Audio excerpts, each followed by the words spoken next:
Di malam ini saya ingin menyempatkan waktu untuk membahas beberapa isu yang bisa dikatakan mutakhir, ya.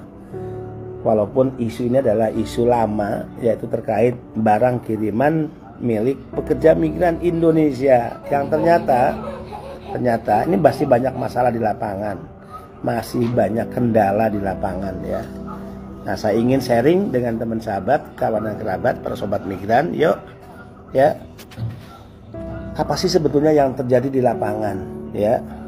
Dan lagi-lagi dari berbagai informasi yang masuk, ini banyak pihak yang masih menganggap bahwa itu kewenangan BP2MI. Nah, dari informasi yang masuk, keluhan yang masuk ke kita, ya, bahkan kita masih menjadi pihak yang tertuduh seolah-olah menjadi pihak yang paling bertanggung jawab atas barang-barang milik pekerja migran Indonesia. Nah, malam ini saya ingin menggunakan waktu yang tentu tidak lama, 1 jam, 1 jam setengah. Tapi tergantung sobat migran juga, kalau mau dipaksa sampai subuh bisa juga nih, ya. Saya ingin membahas isu-isu itu. Isu terkait satu, ya, paket atau barang kiriman milik pekerja migran, ya, Indonesia.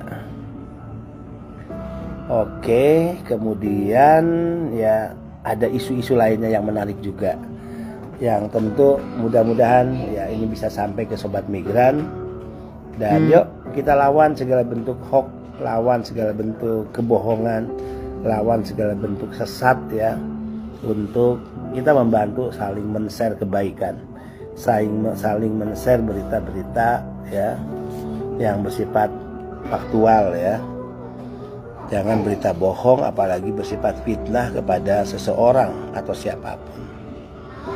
Nah, sobat migran, untuk barang kiriman milik PMI, ya.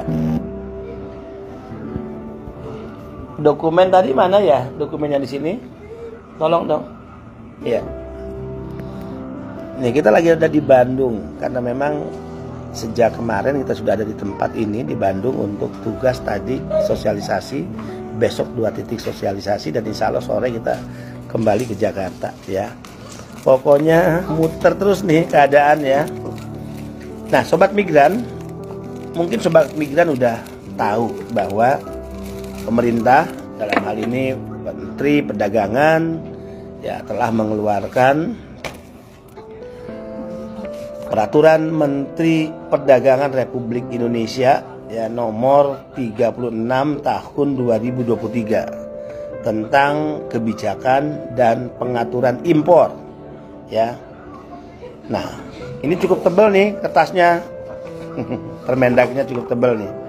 Oke, cukup tebal. Di dalamnya ada 21 bab dan 72 pasal. 21 bab dan 72 pasal.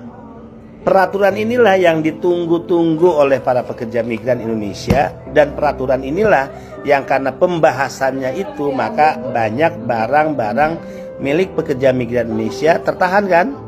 Ya, ada yang tertahan di Pelabuhan Tanjung Mas Semarang, ada yang tertahan di Pelabuhan Tanjung Perak Surabaya, ya.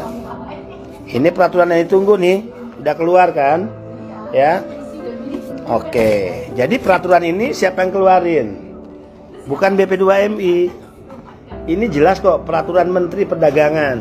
Kalau BP2MI memiliki kewenangan mengatur barang paket kiriman milik PMI, pasti namanya adalah Peraturan Badan Pelindungan Pekerja Migran Indonesia. Clear, ya?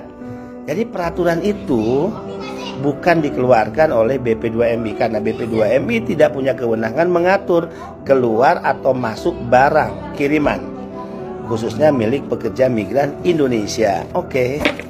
Yang kedua, di tangan saya ada salinan nih, ya. Salinan keputusan nih. Dibaca, ya. Tuh. Ya. Dari mana nih?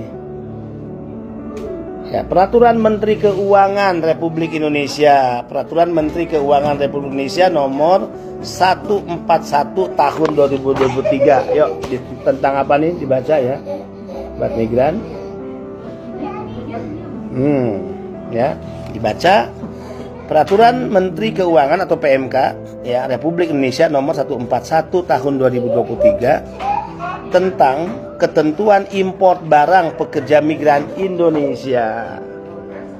Nah, apakah peraturan ini ujug-ujug keluar? Apakah peraturan ini ujug-ujug lahir? Enggak. Ya, tadi udah terjawab. Siapa yang membuat peraturan ini agar barang-barang milik PMI diatur secara khusus, diberikan kemudahan? Ya, yang mengeluarkan peraturan itu tadi saya ulangi. Nih, ada peraturan Menteri Perdagangan Republik Indonesia. Ya, baca ya, sobat migran, supaya nggak ada fitnah lagi, supaya tidak BP2MI dijadikan tumbal, BP2MI menjadi tertuduh. Kenapa sih di BP2MI mempersulit kan gitu? Kenapa sih BP2MI membuat kami ribet nih dengan barang-barang? Bukan kami yang punya kewenangan itu, sobat migran nih. Ya, saya baca ya. Peraturan Menteri Perdagangan Republik Indonesia nomor 36 tahun 2023 tentang kebijakan dan pengaturan impor. Ya. Nah, di sini kan umum impor. Di dalamnya ada pasal yang mengatur tentang barang milik pekerja migran Indonesia. Ini cukup tebal loh ya. Saya sebutkan tadi 21 bab 72 pasal. Nah, kemudian juga ada peraturan nih ya, Menteri Keuangan. Nih, kalau bicara tentang email, handphone, nah ada di sini juga ya. Oke. Ya. Nah, nomor 141 tentang ketentuan impor barang pekerja migran Indonesia. Mau jungkir balik apapun, tidak ada aturan yang dikeluarkan oleh BP2MI terkait barang impor milik pekerja migran Indonesia. Tidak ada, karena memang itu bukan kewenangan BP2MI.